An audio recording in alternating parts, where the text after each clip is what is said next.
Well, how's everyone doing this evening? This is Bob Gums bringing you the Concerned Forum. If you'd be so kind as to, when you see my channel, if you could give me a little check about approving. And also, I welcome you to become a subscriber. Now, let's get down to cases. I'm going to try not to make this one too long. Trump and company, they seem to be involved in using the American people for a social experiment. That experiment is to try and deport as many people of color out of the country as possible. Now, that ain't nothing but MAGA hate, quite frankly. See, I'm one of those people. I believe that this entire immigrant thing was way overblown in the first place. And it really bothers me when I see people like what's his name? Hannity, that clown from Fox, this guy Bovino. Now, and this is no disrespect to the Irish American or Italian American community. I went to school with these guys, okay? And what bothers me is to see the children and grandchildren, and in some cases great grandchildren of immigrants, suddenly get their shoulders up on their ass and think that it's okay for them to dump on the immigrants that come over here now. And I need to remind Mr. Bovino, because if that's not an Italian name, I don't know what it is. And also Mr. Hannity, that when your people came over here, they were considered scum for the most part. As a matter of fact, in Hannity's case, the Irish were considered such scum that you had a whole brigade of them during the Mexican-American War who were in the United States Army, and they walked off and they joined the opposition. They joined the Mexican Army. And they have statues dedicated to the Irish Brigade in Mexico City. So, I don't know, to me, I think it's kind of a moral thing. It's what your values are all about. Hundreds of thousands of Irish, if not millions, came over here in 1848 as a result of the potato famine. And I guarantee you, nobody was standing at the dock checking people's papers. Okay? They came here, they became a part of America, and they did good service. And I just think that people deserve the same opportunity. Now, on the other side of that equation, what we had lately, we've had a lot of Latin American leaders who encouraged their people to go out and vote for Trump. What they actually did, they betrayed their people. And that's because they felt that if they had proximity to MAGA whiteness, that somehow they would be safe, right? That they would be accepted. Like, oh, well, you're not like those blacks, right? And unfortunately, Donald Trump, as is prone to do in his entire, working adult life, he takes his friends and stabs them in the back. He takes people that support him and stab him in the back. That's what Trump does. And to show you the mentality of MAGA, well, put it this way. I'm born and raised in New York, okay? I've had to deal with the Trump family since I was about 14, 15. My old man was in Republican politics back in the day. So Trump and his father, they're nothing new to me. But for the life of me, I could never understand how in the hell even low intellect, low educated MAGA folks from Alabama and Oklahoma, what the hell what did you think you saw in Donald Trump? Is this supposed to be like a great white hope thing? Trump detests you, okay? He thinks that you are garbage. Now, if you know anything about Donald Trump, then you would know that. But you didn't know anything about that. And you got some fools, I remember standing outside a Trump rally, said, oh, he's a great businessman. Donald Trump is crap, okay, in business.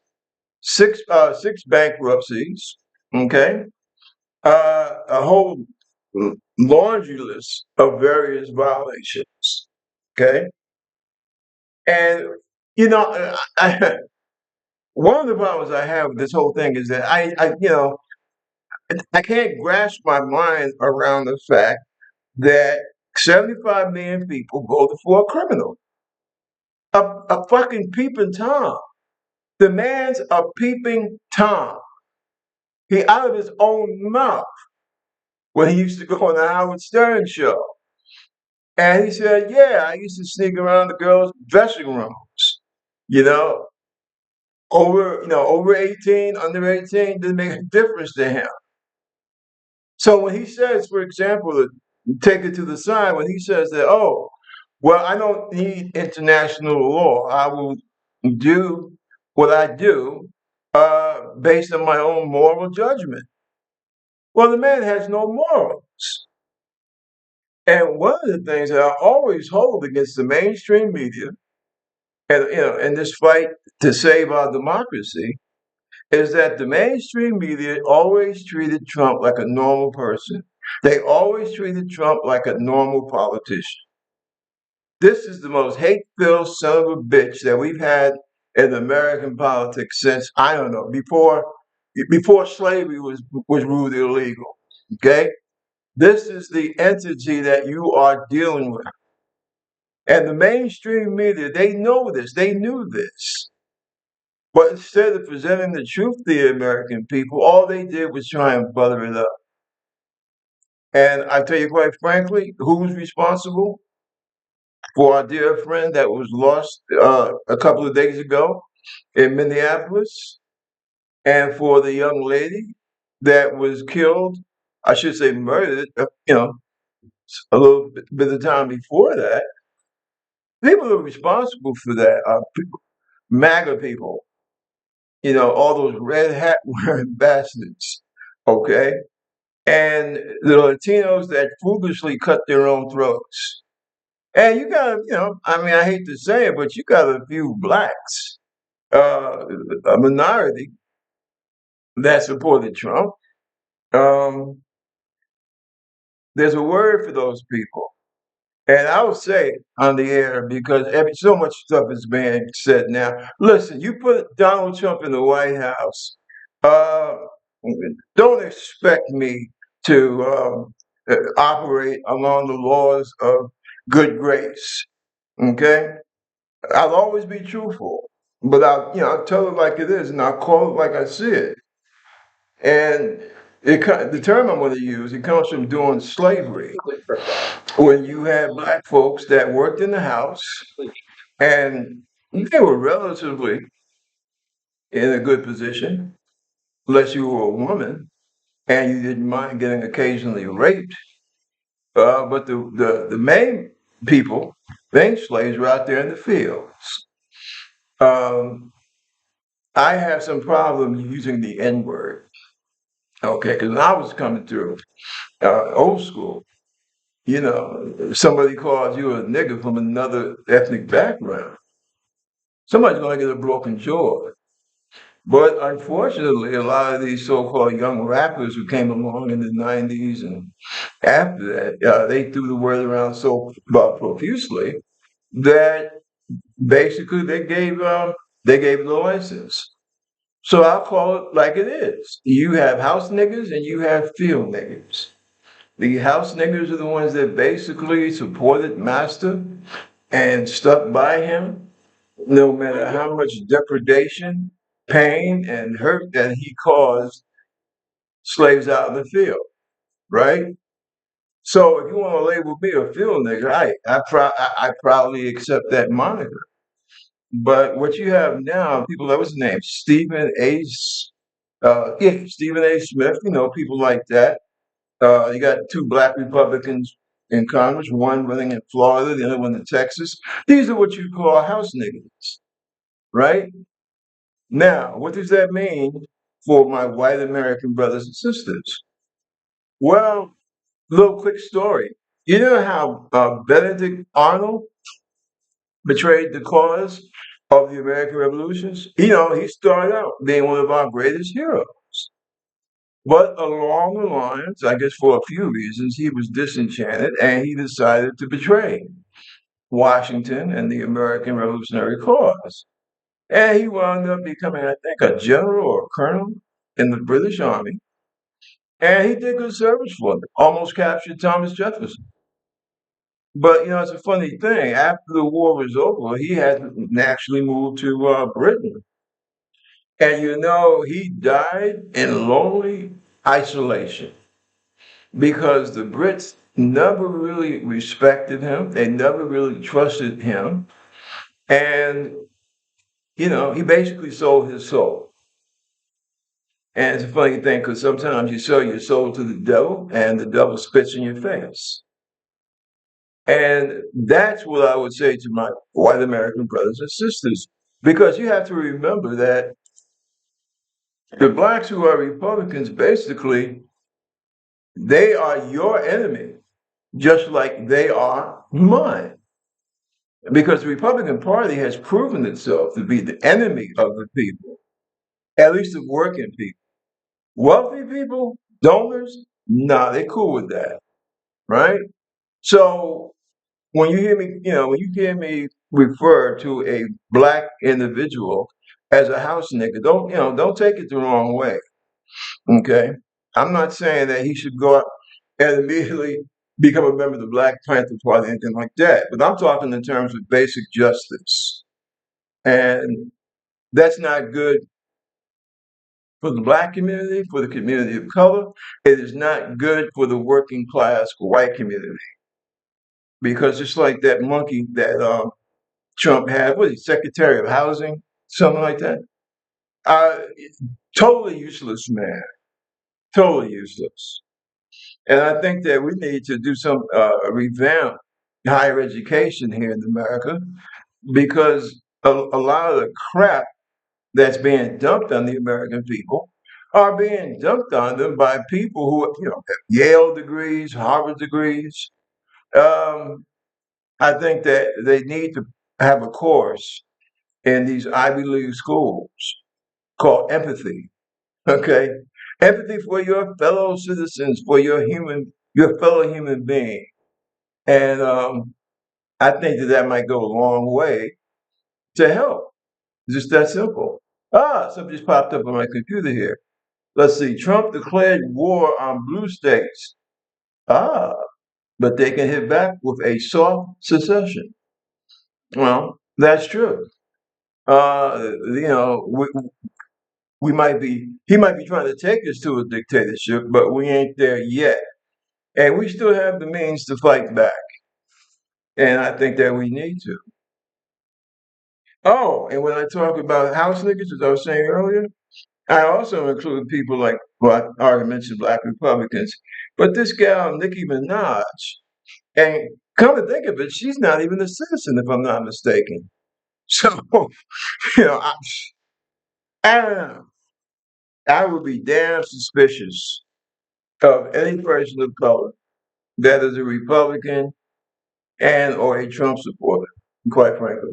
Tell me something. Why do you think Trump goes to Philadelphia?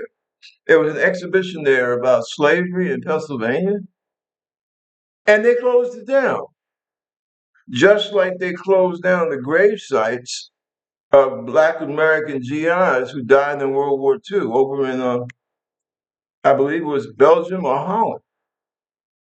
So when I say that this administration is what you call a uh, white nationalist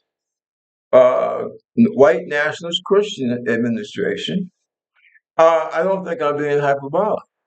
Number one, and also you gotta, when I try to tell people, hate as a Black American man, I'm an expert on hate.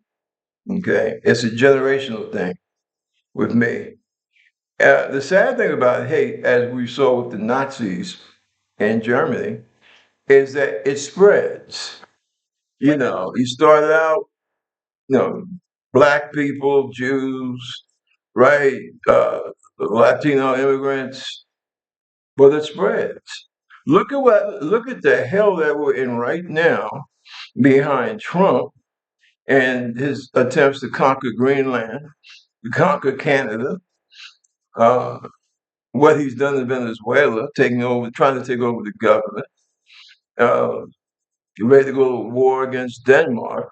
And I live in Africa now, and I'm very concerned about because I understand that you have Trump donors getting involved in what is it, Tanzania, um, money laundering or something along that nature.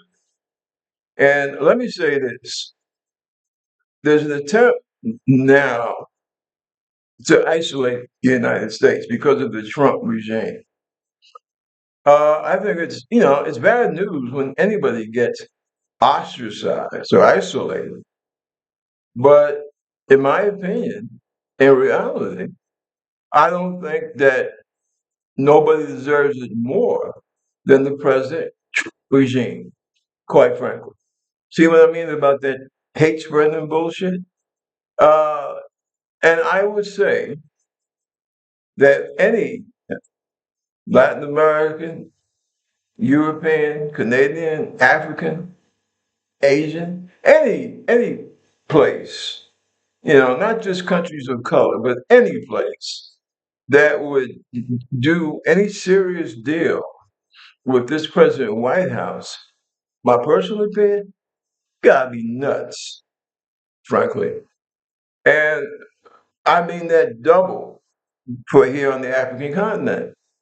Because one of the things I really fear as a black man is that most African leaders really don't understand.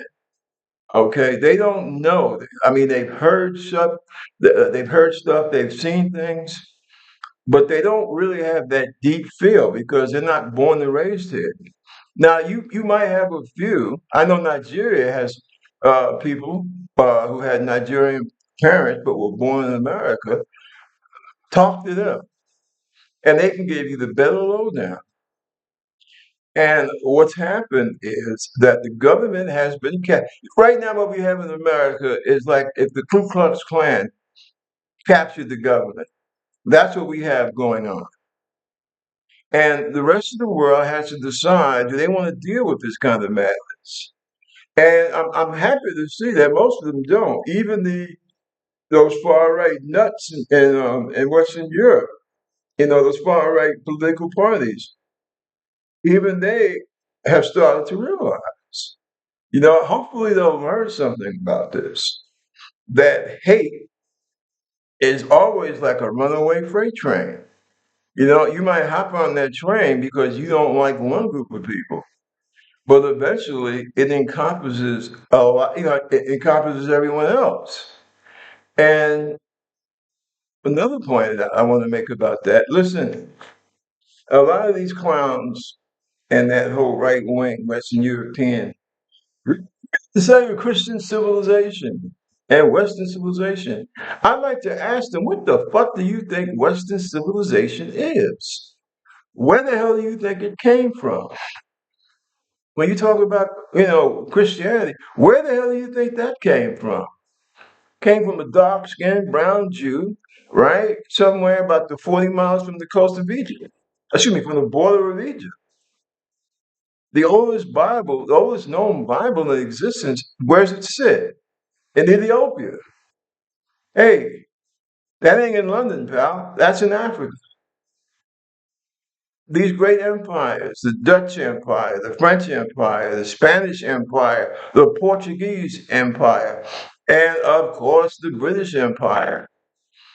Why the hell do you think they became empires? Why do you think you became an empire? You guys became empires because you went to India, to Africa, to Latin America, and you took everything that wasn't nailed down.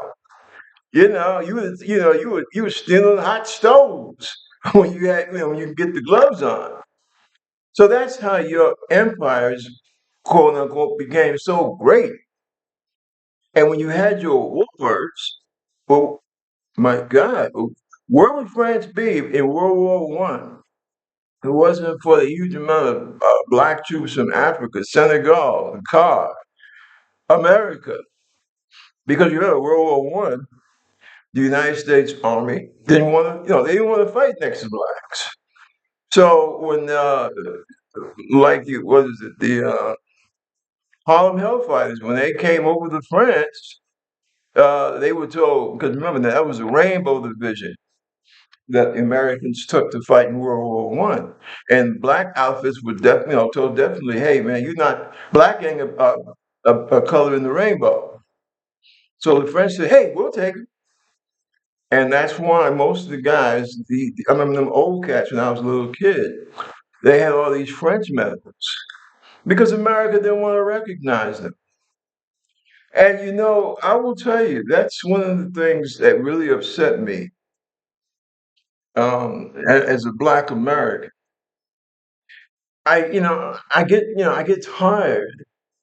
It's like black folks have to constantly prove themselves. And it's weird, because black Americans have been fighting. We fought on both sides of the Revolutionary War, did damn good. Went out again. We were at the Battle of New Orleans, right? We had blacks in the Navy for the Mexican American War, probably the most shameful war this country's ever fought. And then, God, the Civil War, right? Black regiments kicked ass. Abe Lincoln said it was because of the black troops that were able to basically weigh in the balance and help the Union win the Civil War. Uh, Spanish American War, excellent, right? Philippine insurrection, excellent.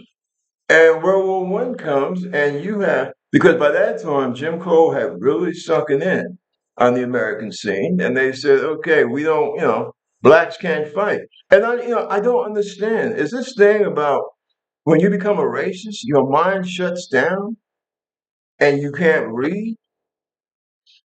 And also, I know a part of that is what they're trying to do now.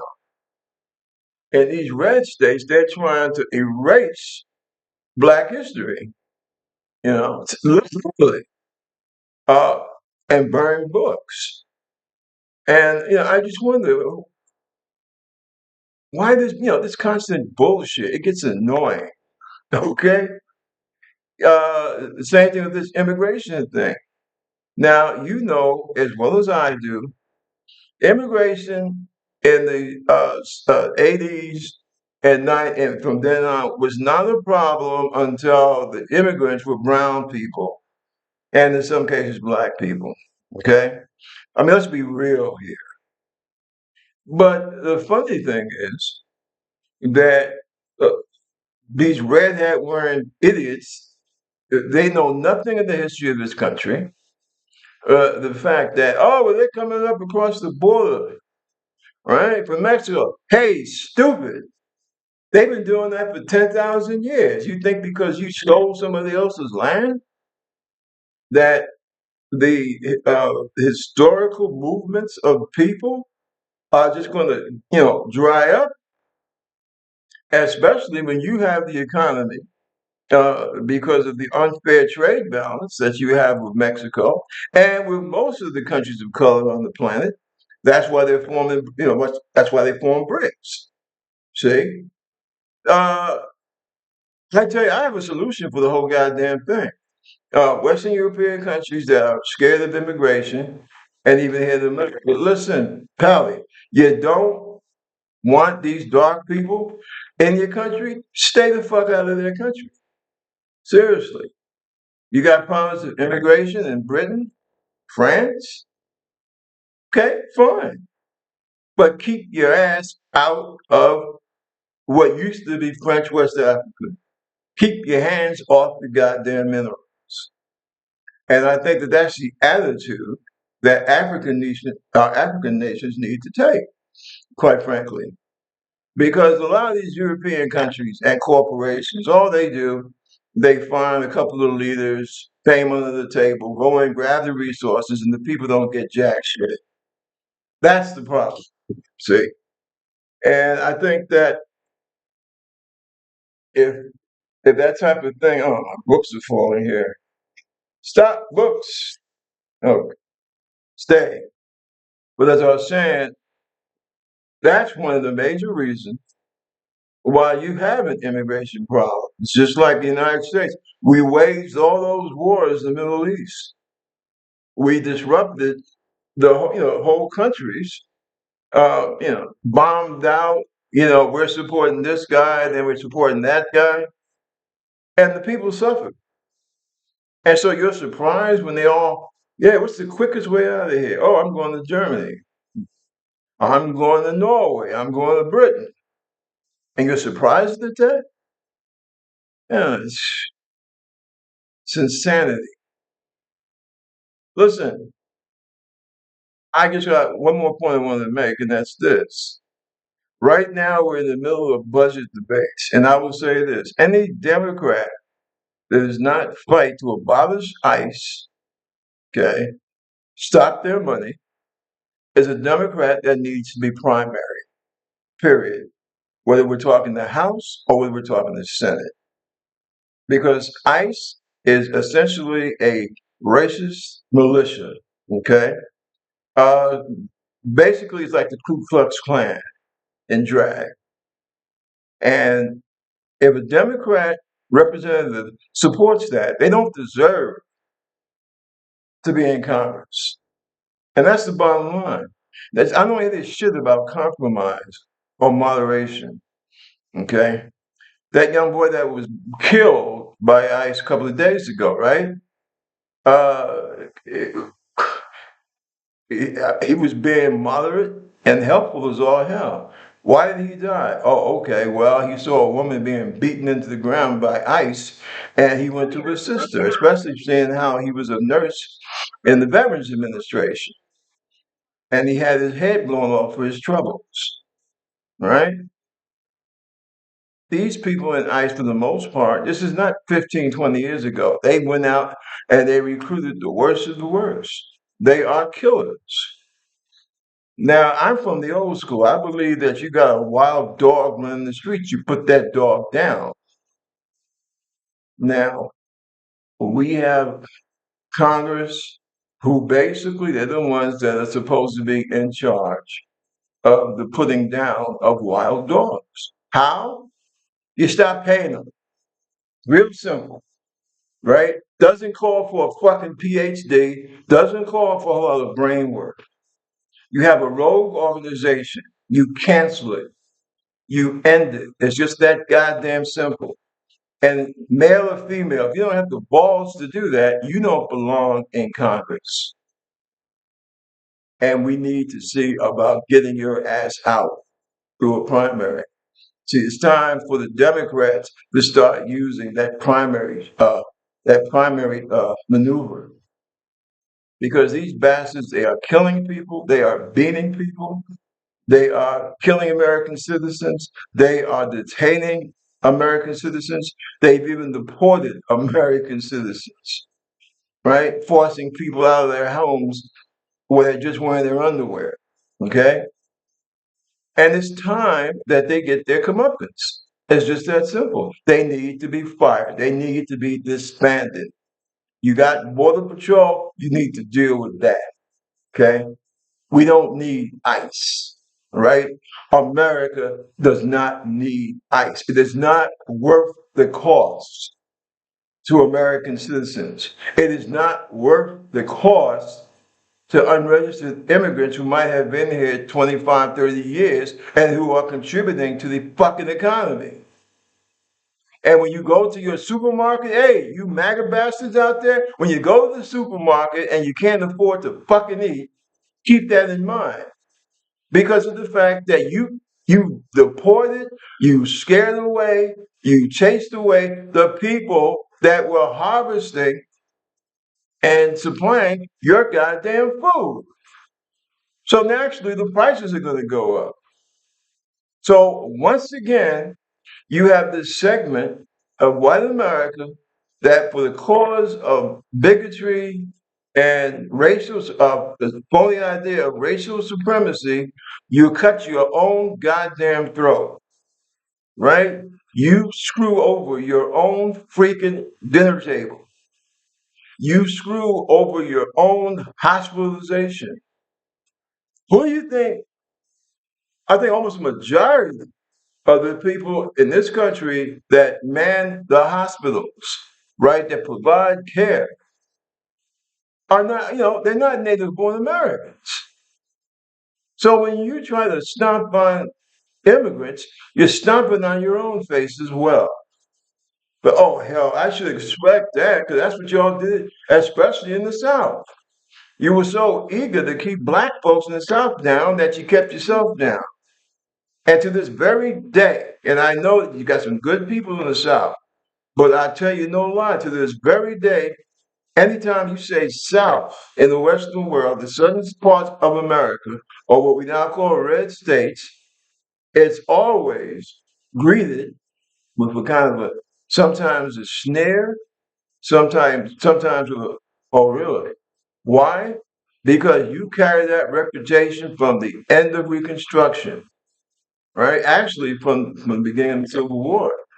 This idea that ignorance is king and that you have to hold certain groups of people down, no matter how much it helps the elite ruling class to help keep you down. I mean, it all goes back to Bacon's Rebellion in 1676. But I'll save that for another time. But that's what people think when they think about the South. Even people, white folks living in the North, right, who might even be somewhat biased against different kinds of people, they recognize the stupidity and ignorance of what the South has had to live under for like what the last 100 some odd years. See, and see that's what you have done. That's what these clowns in the red hat. That's what they've gotten 75 million Americans to do, to cut their own throat, to basically to denigrate another group of people, other groups of people. Now, don't get me wrong. All immigrants are not saints. All Americans are not saints. The funny thing is that pound for pound, more immigrants are good, hardworking people as opposed to the so-called Americans that are born in this country. Hey, it ain't me, man. Look, that's what FBI stack. Excuse me, FBI before Trump statistics. Okay, so that's why I say this whole thing is really like totally out of hand, and that's why I say ICE needs to go seriously.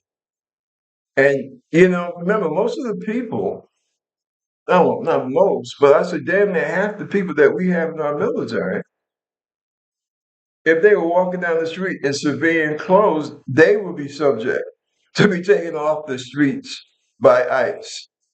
I mean, what kind of conditions do you think, what kind of fires are you stoking when you have people in the military that have to wonder about their parents, about their wives being taken off the street by ICE and deported? I don't think that that's something, I don't think that that's a feeling that you want to have in today's military. Seriously. Americans need to think about that, quite frankly. And our senior commanders, they also need to seriously start thinking before they allow Donald Trump to force them to go and turn American cities into battlefield projects, right? I mean, that's not what the American military is there to do. You know that, I know that. You took an oath, I took the oath. And it's time that these questions be thoroughly examined. Now, I, you know, I love the Navy. Okay, I think that's probably one of the best 2 times in my life. But you have problems.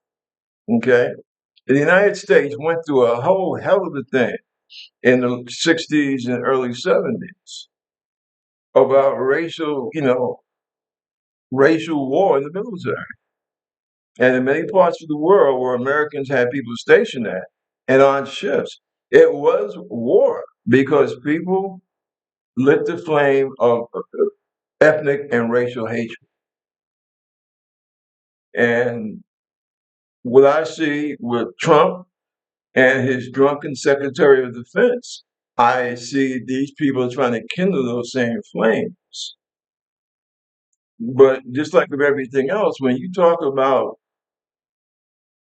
going off on hate, it comes back at you, right? Remember now, look, the two major things that have happened in the last 2.5 weeks, these were two very nice white Americans that was murdered by ICE. And I understand, what was it, yesterday, they had a shooting incident on somewhere in Arizona. It's not worth it. I'm saying this to Con. I'm not going to say shit to Trump because, like I said, I'm not going to talk about him like he's a normal human being or a normal politician. He's not. He can't be a normal politician because he's not a normal human being. There's something obviously wrong with the man. But I bet you if it was Barack Obama, y'all would point it out. Y'all would be on his ass. And you know that as well as I do. But because this guy is an old, ugly, white gentleman with a lot of money, and he appeals to the bias and a certain share of the American public, you keep playing with him, right? And make up your mind. Do you want democracy in America? Do you want to really have it, or do you prefer an authority figure like Trump? I know what I fought for. I know what I took an oath to defend. You folks in the military, what do you think? You tell me. I'm here. You know, tell me what you think. Tell me how you feel. Uh, it's late tonight in Africa, in Uganda. I'm hungry. Uh, so, boom. I'm going to chill out for now. But listen, we will be back. In the meantime, take care of yourselves, take care of each other, and read, and educate yourselves, and stay woke. Peace. See you next time.